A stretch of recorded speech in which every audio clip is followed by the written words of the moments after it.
Donc voilà, petite présentation rapide du Stilf Powerfish A14. Voilà, comme vous voyez, c'est une machine de guerre.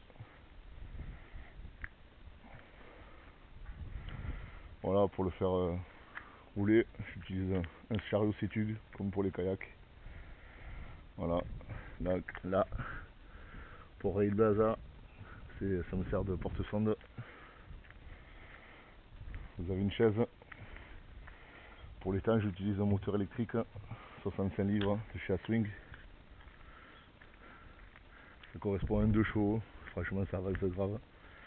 Sinon, pour la mer, j'ai un 6 chevaux 4 temps de chez Suzuki. Vous avez des lignes de vie. Vous avez des petits scratchs qui vous permettent d'attacher des accessoires. Vous avez 4 porte-cannes. 2 à l'arrière, 2 à l'avant.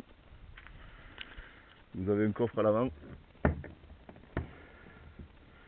Le système a l'air compliqué, mais en fait, une fois qu'on s'y fait, bon, ça fait longtemps que je l'ai pas ouvert. Voilà.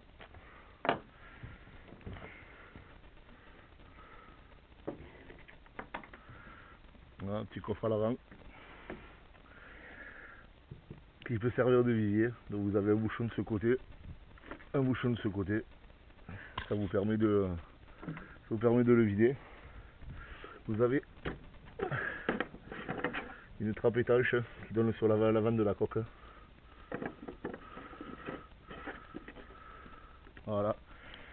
Alors, pour ceux qui ont du mal à fermer le coffre, je vous montre vite fait.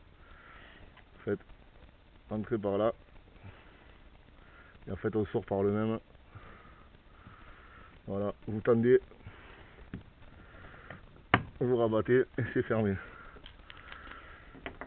Alors c'est vrai qu'au début il a fallu que j'aille voir une vidéo sur YouTube tellement que le système était galère, mais finalement pas si galère que ça. Vous voyez, clac, voilà, c'est verrouillé. Vous avez des petites attaches pour fixer les cannes qui sont sur les porte-cannes. Il y en a à l'avant, à l'arrière. Donc moi j'ai installé un starport qui sert de taquet aussi. Ça me permet de mettre le bras du sondeur. Je vais vous montrer ça de suite.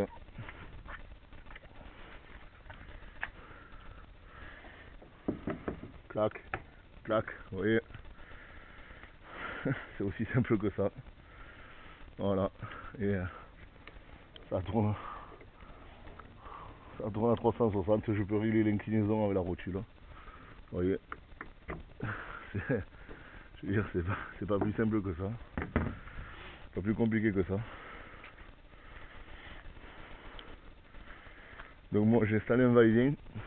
Donc j'ai fait le système avec des cordes qui s'attachent sur le point de remorquage. Pour ça je fais un petit système avec les poulies. J'ai mon va-et-vient. D'accord, pour l'encre flottante ou l'encre tout court. Donc ici il y a des anneaux en fait. Donc on dirait que ça a été fait pour. Donc je me sers des anneaux pour mon va-et-vient. Voilà. Ici le scratch hyper pratique. Du coup voilà. Là où j'attache mon encre flottante ou mon encre.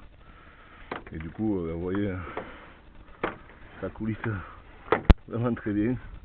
Je veux dire, il n'y a pas de souci là-dessus. Donc le système de scratch très très bien. Du coup, pour verrouiller, c'est la patate. Vous avez un coffre ici. Bon, c'est pas très grand, mais on y met pas mal de trucs quand même. C'est pas très profond, ça va faire 15-20 cm. Voilà, moi j'ai 3 forêts dedans. Pour ma pêche, j'ai pas besoin de prendre grand chose pour le moment.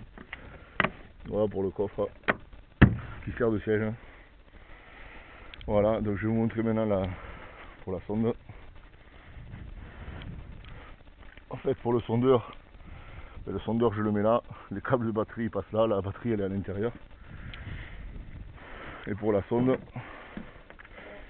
vous voyez, j'ai récupéré ça de mon kayak. Ça c'était du bras déporté. Je fais ce petit système.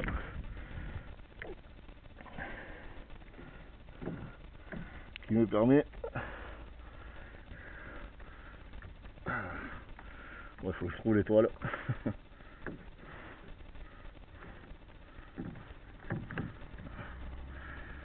Je viens de me réveiller, je suis pas au top.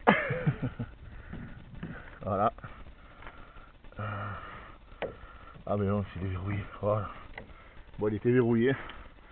Donc voilà, pareil, la sonde je peux la tourner dans tous les sens. Voilà, après si je veux régler la hauteur, j'arrive par là, mais bon là elle est bien. Parce qu'avec le poids, le truc est incliné, donc du coup elle est parallèle. Voilà, voilà. Donc là vous voyez l'éclipsée, ça tient bien. Et hop, un simple clip, clac, elle est déverrouillée. Voilà, voilà, voilà. Bon voilà, j'espère que cette petite présentation vous a plu. Allez, ciao les amis.